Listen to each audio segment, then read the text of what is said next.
14 నెలలు నెల్లూరు రూరల్లో వైఎస్ఆర్ కాంగ్రెస్ పార్టీ నాయకులకి చుక్కలు చూపించేవారు.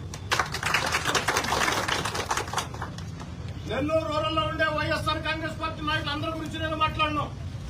ఆ 18 నెలలు మా మీద మా వాళ్ల మీద దౌర్జన్యాలు చేసిన, అక్రమ కేసులు పెట్టిన, సోషల్ మీడియా దుర్మార్గ పోస్టింగ్లు పెట్టిన వైఎస్ఆర్ కాంగ్రెస్ పార్టీ ఆ నాయకులకి చుక్కలు చూపించి నరకం ఎట్టుంటుందో, వెంటాడితే వేటాడితే ఎట్టుంటుందో, నరకం ఎట్టుంటుందో, వెంటాడితే వేధిస్తే ఎట్టుంటుందో చూపించేవాడు.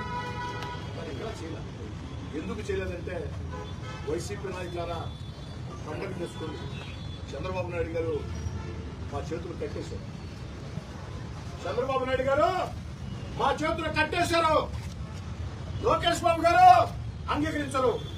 చంద్రబాబు నాయుడు గారు మా చేతులు కట్టి బట్టి చంద్రబాబు నాయుడు గారు మా చేతులు కట్టి బట్టి లోకేష్ బాబు గారు అంగీకరించారు కాబట్టి, ప్రతీకార చర్యలకి పాల్పడితే సహించరు కాబట్టి ఎమ్మెల్యేలైనా, ఎంపీలైనా, మంత్రులైనా చంద్రబాబు నాయుడు గారి దగ్గర గీత దాటకూడదు.